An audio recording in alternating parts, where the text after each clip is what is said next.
जय हिंद साथियों, प्रहारी मुंबई न्यूज़ से मैं जावेद शेख और इस वक्त हमारे साथ एमआरसीसी में कांग्रेस प्रवक्ता निजामुद्दीन राइन है। 4 तारीख को इलेक्शन हो चुका है, परिणाम आ चुके हैं।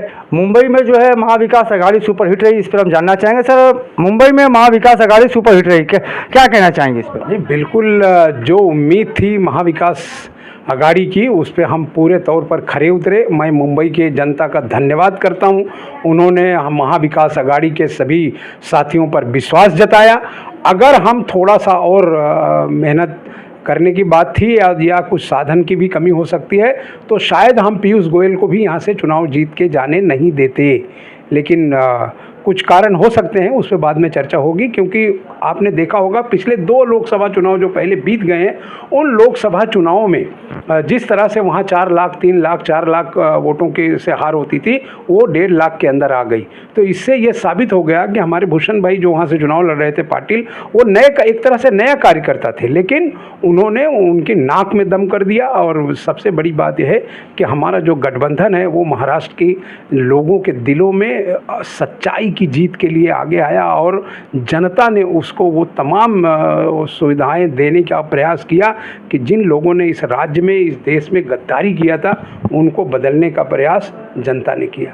सर, आपकी बात दिल्ली में किसकी सरकार? देखिए, सरकार किसी की भी बने, लेकिन ताकत और धमक राहुल गांधी और इंडिया गठबंधन की रहेगी। और इस देश में सरकारें कभी भी बदली और बनाई जा सकती हैं। कई उदाहरण रहे हैं। आपको चंद्रशेखर की गवर्नमेंट याद होगा कि उनके पास 30-35 सांसद थे, फिर भी वो प्रधानमंत्री बने। और भी इस तरह की कई चीज़ें हैं। तो अभी किसी भी चीज़ को खारिज नहीं किया जा सकता। इंडिया गठबंधन भी सरकार बना सकती है। जैसा देखा गया है कि बड़े बड़े दावे हो रहे थे, बड़े शोर था 400 पार 400 पार, इंडिया गठबंधन का भी शोर था कि 295 300, लेकिन इसमें देखा गया कि दोनों में किसी ने भी इसको इस लक्ष्य को पाया नहीं। लेकिन वही भी ये भी देखा जा रहा है कि एक तरफ बीजेपी भी जबकि बहुमत से पीछे, वो भी खुशी मना रही है, कांग्रेस है वो भी बहुमत से पीछे, वो भी खुशी मना रही है, जो अदर पार्टियां वो भी खुशी मना रही हैं। तो इस पर क्या कहेंगे आप? देखिए, सबसे बड़ी बात यह है कि जो हमारा एम था, जो हम चाह रहे थे कि हम बीजेपी को बहुमत में नहीं आने दें, उसमें हमारा गठबंधन कामयाब रहा और हमने बीजेपी को, लार्जेस्ट पार्टी तो बनी लेकिन वो सरकार बनाने की पोजीशन में नहीं आई। अब अगर वो सरकार बनाने की पोजीशन में आते हैं तो उनके पीछे बहुत सारे ऐसे लोग हैं जो अलग अलग विचारधारा से उनके साथ जुड़े हैं, जो उनको काम करने में मुश्किलें पैदा करेंगे। चाहे वो चंद्रबाबू नायडू हों, चाहे वो नीतीश कुमार जी हों, चाहे दूसरे लोग हों, क्योंकि ये हिंदुत्व के लोग नहीं थे और ये गोलवलकर के विचारों के लोग नहीं थे। ये अलग अलग तरह से अपनी मजबूरियों से हो सकता है उनके साथ जुड़े, लेकिन अभी मैं इस बात को मानने से इनकार करता हूं कि सब उनके साथ जुड़ रहे हैं। लेकिन राजनीति में कुछ भी संभव है, इसलिए इंडिया अलायंस गठबंधन खुश है कि जो उनकी बेईमानी की नीयत थी, क्योंकि प्रधानमंत्री का कार्यालय, उनके तमाम नेता इस बात का प्रयास कर रहे थे कि 400 सीटें लेकर इस देश के संविधान को बदल देंगे, इस देश के लोकतंत्र को ख़त्म कर देंगे, डिक्टेटरशिप लागू करेंगे। उस सब चीज़ों का जनता ने जवाब दे दिया, क्योंकि अब संसद में 2/3 मेजॉरिटी उनकी कभी नहीं आएगी किसी भी विषय पर। अब अगर कोई विषय संसद में आएगा तो उस पर बहस होगी। संसद पूर्ण रूप से अगर तैयार होगी तो ही वो आगे जाएगा। इसलिए नरेंद्र मोदी का पूरा घमंड टूट गया। और कल परसों से आपने उनके चेहरे के भाव को पढ़ा होगा तो आपने देखा कि सारे नेताओं की हैकड़ी बंद हो गई।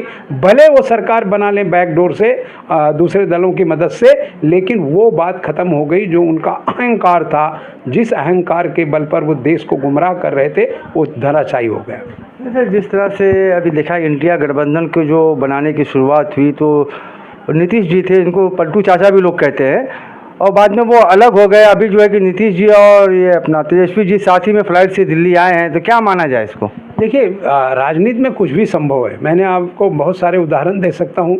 आपको एक तो आपको याद होगा चंद्रशेखर की गवर्नमेंट इसी देश में बनी, तो आपने देखा कि वो किस तरह से, जिस दावे के साथ राहुल गांधी कह रहे हैं कि हम हुकूमत बनाएंगे, तो क्या माना जाए? आप बातों को घुमा रहे हैं या सीधा सीधा बताना नहीं चाह रहे? नहीं, सीधा बताने का विषय का नहीं है, घुमाने का भी कोई विषय नहीं है। मैंने ये कहा कि राजनीति में हर दरवाजे खुले हैं, कुछ भी संभव है, क्योंकि सत्ता बनाने के करीब हमारा इंडिया अलायंस गठबंधन भी है। क्योंकि अगर ये लोग दो ग्रुप भी बाहर आते हैं और वो देश की हालत को समझते हैं, क्योंकि जिस तरह की हालात हुए हैं, अगर वो इस चीज़ चीज़ को समझते हैं तो 100% सरकार जो है बीजेपी के बिना भी बन सकती है। सर आपका प्रधानमंत्री का चेहरा कौन होगा? नहीं, प्रधानमंत्री हमारे यहाँ प्रधानमंत्री का कोई विषय ही नहीं है, प्रधानमंत्री का विषय नहीं है। जैसे हमारे यहाँ आपने देखा कि लोग देश में ये कह रहे थे कि इंडिया गठबंधन का चेहरा कौन होगा और किसके नाम पर चुनाव लड़ेंगे, आपने देख लिया कि सारा कुछ बगैर किसी चेहरा को सामने रखे राहुल गांधी और खड़गे जी के नेतृत्व में और तमाम नेताओं के नेतृत्व में बेहतर तरीके से देश की जनता ने हमें वोट दिया और अच्छी सीटें दी। तो इसलिए प्रधानमंत्री कौन होगा ये बड़ा विषय नहीं है, बल्कि इस देश को बचाने के लिए कौन लोग आगे आएंगे वो बड़ा होगा। सर मेरा एक आखिरी सवाल है, जिस तरह से अभी बहुमत तो किसी को प्राप्त नहीं हुई, लेकिन वर्ल्ड लीडर्स जो है वो मोदी जी को बधाई दे रहे हैं, क्या कहेंगे इस पर? देखिए अभी आज की तारीख में जिस तरह का पिक्चर उनकी गोदी मीडिया पेश कर रही है, उससे जो कोई भी आदमी को लगता है कि भाई ये चीज़ें हो सकती हैं। तो आज जिस तरह से मीडिया में चर्चा है या देश विदेश में चर्चा है, राहुल गांधी की पॉपुलैरिटी के आगे सब फेल है।